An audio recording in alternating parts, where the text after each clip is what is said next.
Transformers, l'ère de l'extinction, réalisé par Michael Bay, met en vedette Mark Wahlberg, Nicolas Peltz et Stanley Tucci.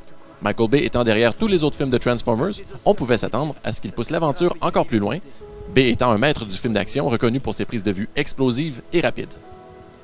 L'histoire se déroule quelques années après l'incident de Chicago que l'on a vu dans Transformers La face cachée de la Lune. Shia LaBeouf n'est pas de la distribution, ce qui soulevait la question chez plusieurs, comment vont-ils continuer l'histoire sans son personnage principal?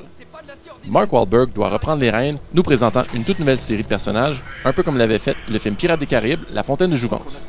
En fait, même les enjeux dans ce nouveau volet ont beaucoup changé. Il ne s'agit plus uniquement de vaincre un ennemi extraterrestre, mais aussi de faire face aux conséquences de nos erreurs technologiques. Je dois avouer avoir douté moi aussi du résultat, mais le film apporte très bien ces éléments. J'ai beaucoup aimé suivre Wahlberg dans cette aventure qui se bat pour sa famille. Le film est un peu moins comique, mais il y a beaucoup plus d'action que dans les autres films de la série. Il s'agit d'un excellent divertissement qui vous en redonne encore et encore. Bon cinéma!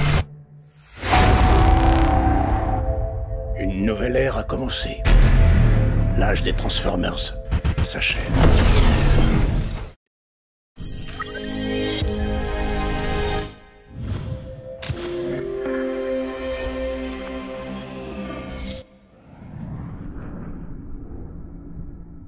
Moi, je suis une grande rêveuse. Le 11 juillet prochain, ne manquez pas sur nos écrans la sortie musicale de l'été, Marie-Mé live au Centre Bell, dans son film Traverser le miroir. Le film nous transporte dans les coulisses et sur la scène du spectacle Miroir de l'artiste québécoise.